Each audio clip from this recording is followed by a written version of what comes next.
តោះចាប់ដើមយើងខ្សែទី1ហើយ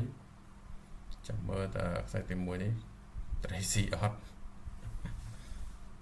ព្រោះទឹកនៅច្រើននឹងត្រីវាអត់សូវស៊ីមួយយ៉ាងនេះចាំមើល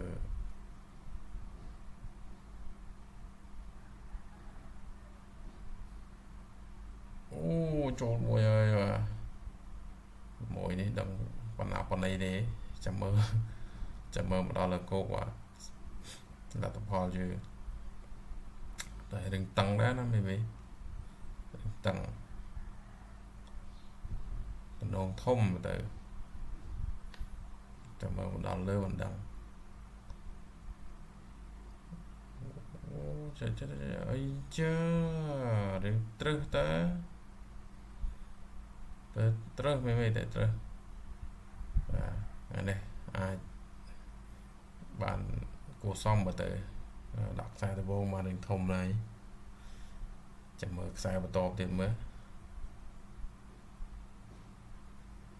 អូរបស់គេនេះបាទឥឡូវខ្សែបន្តទៀតហើយយើងចោលរឿងឆ្ងាយតិចបានស៊ីចោលចិត្តអត់ស៊ីទេតែចោលឆ្ងាយវាហានិភ័យនឹងដាច់ផ្លែដាច់សណ្ដោតែដើម្បីបានត្រីយើងសុខចិត្តបថុយបាទបថុយអញ្ចឹងទេអត់បានត្រីស្លោឡើយថ្ងៃនេះលេងតែ2នាក់ឯងនេះដោយសារស្ទូចអត់សូវត្រីអត់សូវស៊ីយ៉ាងនេះបាទអ្នកលេងយ៉ាចូលមកទៀតហើយមែនយើឡើងតែនិយាយបាទឡើងតែនិយាយត្រីស៊ីទៀតបាទអានេះដឹងប៉ុណ្ណាប៉ុណ្ណីដែរនេះតង់ដែរហើយយើងមិនចាញ់យ៉ាងមុនទេទៅចាញ់គាត់លវងហើយយើងមើលមកដល់លើកុកទៀតដល់ហើយអូអានេះតូចជាងបាទតូចជាងខ្សែទី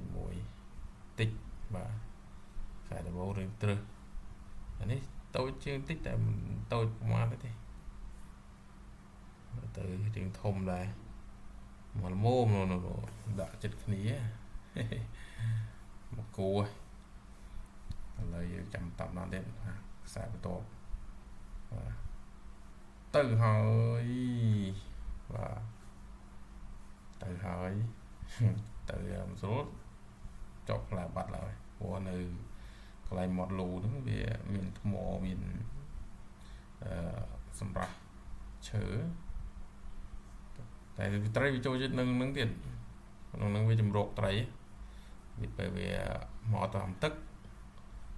វាទៅនៅកន្លែងប្លោះហ្នឹងឯងពេលអញ្ចឹងយើងគប់មកដល់ហ្នឹងអំបិលតែបើដល់ហ្នឹងវាអាចអំបិលវាអាចត្រីបាទត្រីសងំពេលដែលយើងគប់ទៅវាទុំក្លិនឈ្ងុយនុយតាមទឹកវាចាប់ដើមឡើងខំហើយបាទអូយ៉ាអីចូលហើយបាទចឹងក៏យើងមកថុយបាទថុយចូលទៀតហើយយ៉ាខ្សែនេះដូចធំហ៎ចាំមើលទីមកចង្កល់ត្រីតូចទេប៉ុន្តែវាគួចនឹងទឹកមើលមកមិញបាទធំតូចទេមើលអត់តន់អីយ៉ានេះវាដូចជានឹងត្រឹសជាងអាខ្សែទី2បាទសំណុំដែរឥឡូវយើងដូរទីតាំងហើយព្រោះនៅនោះវាលេងចេញខំហើយអញ្ចឹងយើងដូរមកប្លង់ខាងលើខាងក្រោមបាទច្រឡំខាងក្រោមទៀតព្រោះនេះកុំទៅស៊ីដែរវាស្ងាត់ដែរតែយើងចេះតែឆ្លៀតដាក់វាលមើលកុំតាមគេបាទតាមខ្លួនឯង lời đã hai được dùng bông chụp bạch này tại bông chụp bạch dạ trâu lại và mình trâu lại lần tới đừng thộm đi